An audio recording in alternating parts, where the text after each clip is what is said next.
The wind howling across the northern border didn't just blow. It bit, tearing through the threadbare wool of Abigail's coat like invisible teeth. At 15, Abigail was already old in ways that didn't show on a calendar. Her childhood had been stolen in the shadowed corners of her Aunt Martha's farm. A desolate patch of dirt run by her Uncle Roy, a man whose temper was fueled by cheap whiskey and bad debts. Her cousins, bulky boys of 16 and 17, had watched idly while Abigail hauled water until her fingers bled. But last night, the dynamic shifted. Through the thin walls, she heard Roy striking a deal to marry her off to Old Man Henderson in town to settle a gambling tab. That was the moment fear turned into cold resolve. She ran until her lungs burned, clutching a rusted knife and a moth-eaten blanket. Now, miles from the farm, the gray light of dawn revealed her salvation, an abandoned root cellar. It was little more than a jagged scar in the hillside, a remnant of a homestead long swallowed by the forest. Most would see a hole. Abigail saw a fortress. She slid down the embankment, out of the biting wind. The air inside was heavy and smelled of damp earth, but it was instantly warmer than the exposed ridge. This was the principle of geothermal insulation, a lesson learned from years of mucking out barns while Roy slept off a hangover. She knew that just a few feet below the frost line, the earth maintained a steady temperature, immune to the sub-zero mood swings of the atmosphere above. The ground wasn't a floor. It was a heat battery. Abigail wasted no time. Her survival depended on friction and physics. She scoured the floor, kicking away rotted debris and jagged stones. Using the heel of her boot, she stomped the clay floor until it was packed tight, creating a hard seal to stop deep earth moisture from seeping up and freezing her bones. But the real enemy was above. The cellar's roof was a skeletal grid of rotting timber, with gaps wide enough to let the snow drift in. She remembered the drafty coop she had fixed last winter to keep the chickens from freezing. Dead air, she thought. You have to trap the dead air. She began the work of thermal layering. First, she scavenged the perimeter, digging up clumps of wet, dormant moss. She jammed the green sludge into the cracks of the rotting wood, sealing the drafts like caulk. Next came the scavenged insulation. She gathered armfuls of dried tall grass and dead bracken protruding from the snowdrifts, piling it thick over the wood. Finally, she did something that would seem insane to a city dweller. She shoveled snow onto the roof. She packed it down over the layer of pine boughs she had dragged over the grass. She knew that light, powdery snow was composed mostly of trapped air. By sandwiching the dry grass and boughs between the wood and the snow, she created a thermal break. The snow acted as a blanket, trapping the slightly warmer air rising from the earth inside the cellar. As she sat back in the semi-darkness, the howling wind muffled by her engineering, Abigail realized the cruel irony.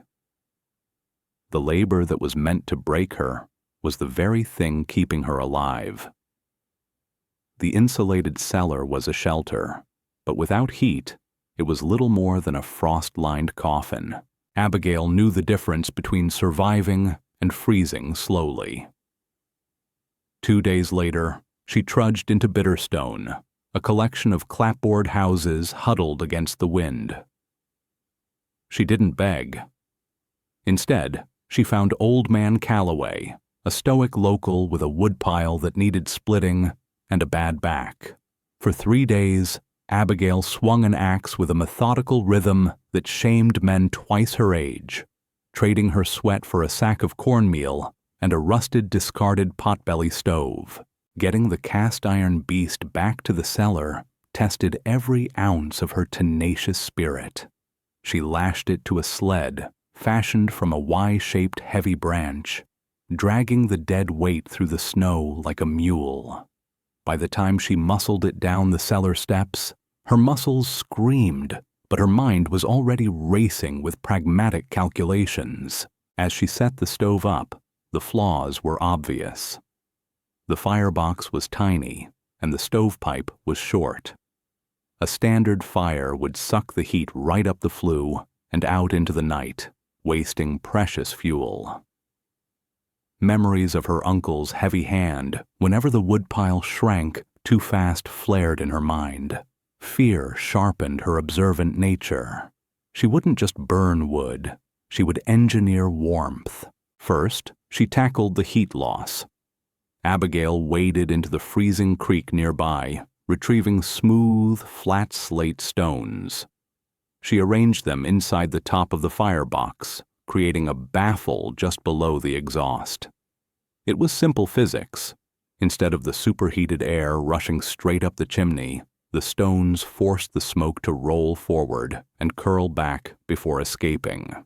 This scenic route trapped the heat inside the cast iron longer, while the stones themselves acted as a thermal mass, absorbing the fire's rage to radiate a gentle warmth long after the flames died down. Next came the oxygen. A fire that breathes too freely burns too fast. Abigail mixed a slurry of clay and ash, chinking every unintended gap in the stove's rusted seams. For the front intake, she found a curved shard of broken pottery. It became her damper. By sliding the shard over the hole, she could starve the fire just enough, forcing the wood to smolder in a slow, efficient burn rather than blazing away in an hour. Finally, she ignored convention. Instead of shoving the stove against the back wall, she positioned it dead center in the cellar, digging a shallow trench filled with river rocks to seat it. By placing it in the middle, the radiant heat traveled 360 degrees, warming the air rather than being absorbed by the cold earth of a nearby wall. That night, as the wind howled outside, Abigail curled up near her iron heart. The fire didn't roar. It hummed, a steady, efficient pulse that kept the deathly cold at bay. Solitude in the back country was heavy, a physical weight that pressed down on the chest. Abigail was vigilant, acutely aware that for a 15-year-old girl, miles from the nearest paved road, sleep was a luxury she couldn't fully afford. She turned her perimeter into a sensory extension of herself.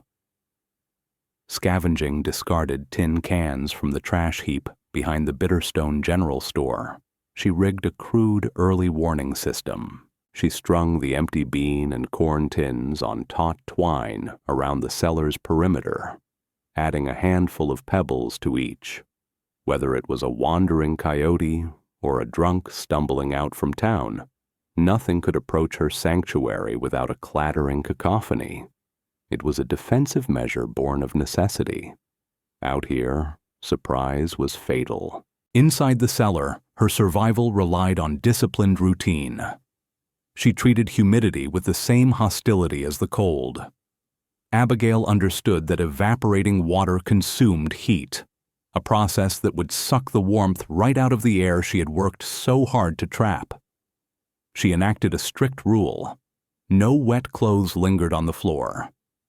Using a length of braided rawhide, she rigged a drying line directly above her modified potbelly stove. It was a practical application of convection. The hot air rising from the iron stove passed through the wet fibers of her socks and wool layers, carrying the moisture up and out the makeshift vents before it could settle as dampness in the room. Her home was dry, tight, and warm. Her trips to Bitterstone were rare and purposeful, usually to trade labor for flour or ammunition. The locals, men who spent their days nursing coffees and complaints, watched her with a mixture of skepticism and unease. They saw a girl with hair matted by wood smoke and eyes that held the flat, hard stare of a predator. When she took up an axe to split logs for trade, her swing was relentless and technically perfect, shaming men twice her size. The whispers started at the counter and drifted out to the street. They didn't know her name, so they gave her one. The Wolf Girl. They said no girl could last a winter alone in the hole. They bet on when she'd freeze or come begging. But Abigail heard them. Their doubt didn't break her. It calcified her resolve. Every swing of the axe was a retort. Let them talk. The wolf didn't lose sleep over the opinions of sheep. The nor'easter didn't knock. It kicked the door in. For 12 hours, the sky turned into a wall of white violence. In Bitterstone, the wind hooked its fingers under the eaves of the high-gabled timber houses, shaking them to their foundations. But out on the ridge, the gale found nothing to grab. Abigail's cellar, tucked deep into the earth and smoothed over with a heavy blanket of packed snow, was perfectly aerodynamic. The wind simply slid over her roof, the pressure actually packing her insulation tighter rather than stripping it away. Inside, the modified stove hummed a steady, low note. The stone baffles inside the firebox radiated a deep, penetrating heat that saturated the walls. While the townspeople panicked, fighting drafts and failing fires, Abigail sat in a pool of lantern light, serene and composed, darning a tear in her wool coat. To her, the storm was just a noisy neighbor. When the winds finally died down to a bruised silence, Abigail strapped on her snowshoes and trekked into town. Bitterstone looked like a war zone. The roof of the Baptist church lay shattered in the street. Inside the general store, the scene was catastrophic. Families huddled together, blue-lipped and shivering. The cruelest irony was the stoves. Many sat cold and useless, jagged cracks running down their cast-iron bellies. In their panic to get warm, the townsfolk had stoked their fires too hot, too fast. The thermal shock had shattered the frozen metal like glass. Abigail scanned the room. Huddled in the back, wrapped in a sodden quilt, was her Aunt Martha and her 2 cousins. Their farmhouse had likely been stripped bare by the wind. Martha looked up, her eyes wide with a mix of shame and desperate hope, silently begging for a lifeline. Abigail's gaze slid over her aunt as if she were a piece of furniture, resting instead on 3 young children shivering violently near the counter, orphans of the storm whose parents were frantically trying to patch roofs. Mr. Calloway, nursing a bandaged hand, froze when he saw the wolf girl standing in the doorway. She wasn't frozen. She was flushed with health. "You still livin', girl?" he rasped, astonished. "I'm living well," Abigail replied, her voice flat and unapologetic. She gestured to the 3 shivering children. "I can take the little ones. My place is small, but it holds the heat." She turned her back on her aunt's pleading whimpers and ushered the confused children out into the snow. Back at the cellar, the difference was visceral. It wasn't just shelter, it was a sanctuary. The kids stared, wide-eyed, as Abigail pulled hot stones from her stove's baffle system, wrapped them in thick cloth, and placed them at their frozen feet. She handed them mugs of hot water boiled from clean snow. "The stone remembers the fire," she explained softly, watching the color return to their faces. "Even when the fire sleeps, the stone works."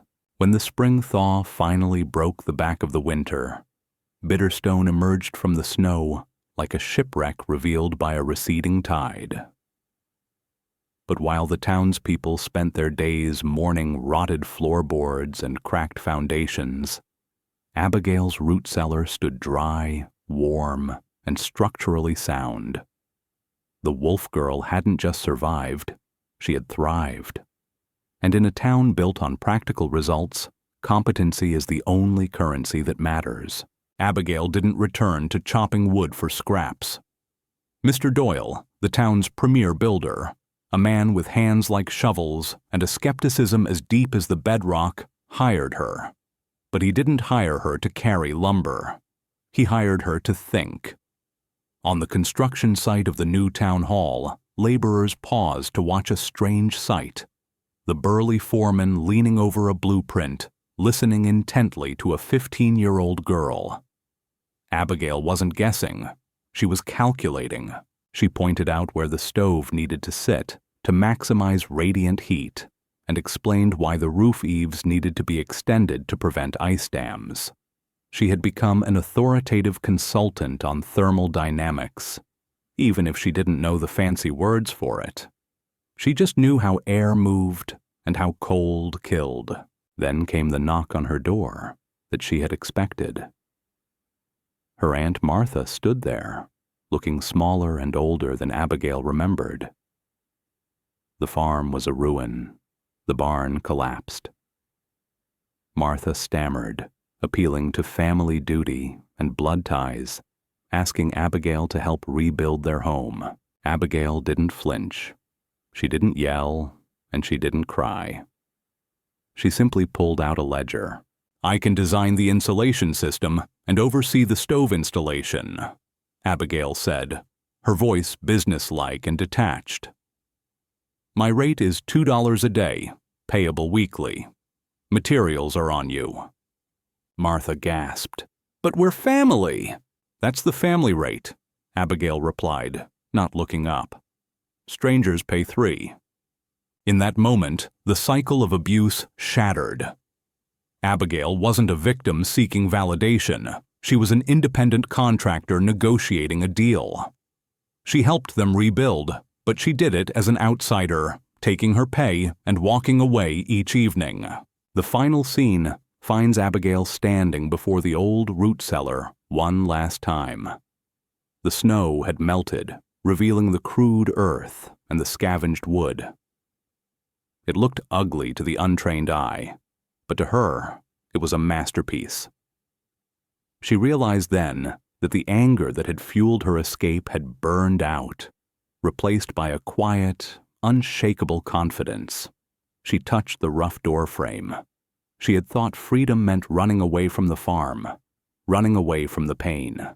But looking at the shelter that had kept her alive, she understood the truth.